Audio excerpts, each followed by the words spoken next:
नमस्कार शेतकरी मित्रांनो, मागे आपण एक व्हिडिओ बनवलेला आता याच बागेवर बनवलेला व्हिडिओ होता की या बागेची अंतरी एकदम थांबलेली होती आणि एकदम पिवळा व्हिडिओमध्ये पण दिसतच आहे।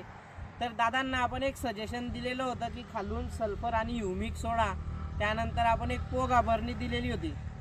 त्या पोगा भरणीमध्ये मॅपासोल, अल्प्रोच, सिक्वेस्ट आणि काजू अशा 4 प्रोडक्टचं कॉम्बिनेशन आपण दिलेलं होतं। तर आपण आज 8 दिवसानंतर या प्लॉटवर पाहणी करण्यासाठी आलो की आपण दिलेल्या औषधीचा खरोखर शेतकऱ्यांना रिझल्ट येत आहे का नाही याची पडताळणी करणं हे सुद्धा आपलं कर्तव्य आहे। त्याच्यामुळे आपण आज प्लॉटवर आलेलो होतो।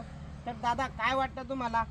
नाही, पवार कृषी केंद्राकडे गेलो मी, त्यांना सांगितलं बाबा माझा बाग पिवळा पडला तर त्याच्यावर काही उपाय करावा। त्यांनी आपल्याला चांगली माहिती दिली, पोगे भरणी केली, खालून ड्रिपने सोडलं, आत्ता उत्तम वाटतंय। बरं, अंतरीमध्ये काही बदल पूर्वीपेक्षा? अंतरी बी टाकले त्याने, 2-2 इंचांनी अंतरी वाढ झाली, नाही तर पूर्ण गुच्छ झालेला होता। बरं, तुम्हाला हे पोगे भरणी आणि खालून औषध सोडलं ते सोडून समाधानी आहात म्हणजे तुम्ही? हो, समाधान आहे। बरं, इतर शेतकऱ्यांना काय सल्ला द्याल तुम्ही? नाही, पोगे भरणी केलीच पाहिजे पिवळा झालेला बागवर। बरं, धन्यवाद।